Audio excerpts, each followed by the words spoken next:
You're listening to Whereami? This is not a travel guide, just real stories, unexpected routes, and a little bit of magic I call traveling. I'm Katya, and I started this podcast to practice my English and share the joy of getting lost in new places. So I took off. Wanna come along?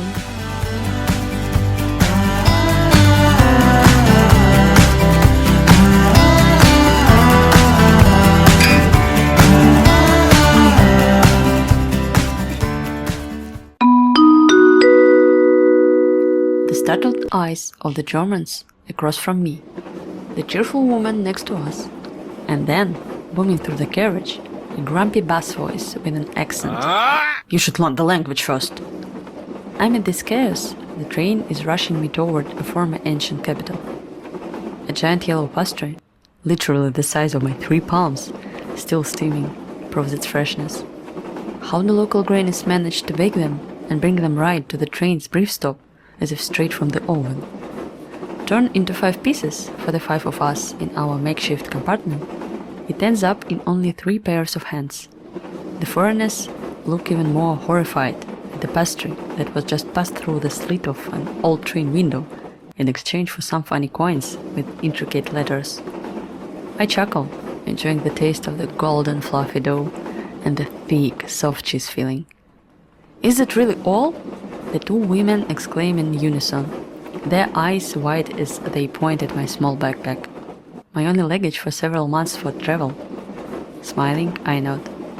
For about an hour, they had been enthusiastically telling me about all the dangers they faced during their short day trip abroad, and now they worried for me. Maybe, being together, they feel braver. Shrugging, I keep chewing. And what about them?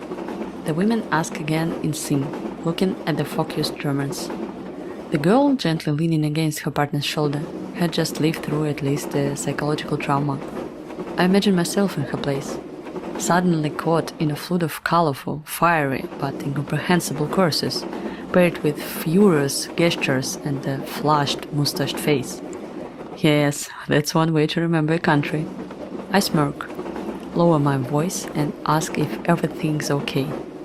Relieved to hear at least some English, the German girl finally explains. She hadn't meant any harm. She simply wanted to find a toilet at the station. She thought the conductor said there weren't any on the train and told her to go outside. But when she tried, he exploded in rage. Laughing, I quickly explained both my reaction and the misunderstanding. 40 years of shared history isn't enough to rewrite a whole mentality. With Germany's cleanliness and strict order on modern trains, this is bound to be a culture shock. So we're being gently.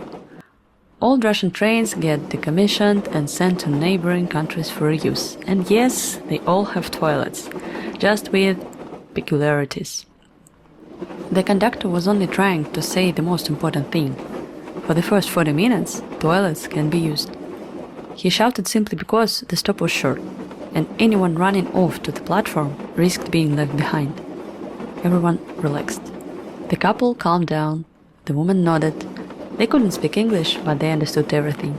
The German girl thought for a moment, then asked, why it had to be 40 minutes? Why close the toilets at all? Well, I glance helplessly at the women, then finally say the terrible truth. It's because the train is still moving slowly through the suburbs, with residential houses and streets. The foreigner's eyes widened with dawning horror. You mean? The girl whispered. I nodded, yes. Everything just drops onto the tracks, because the toilet is basically a hole in the floor. Silence. I smiled awkwardly. The man snorted. Then his partner followed. Seconds later, one of the women burst out laughing, and the other joined instantly.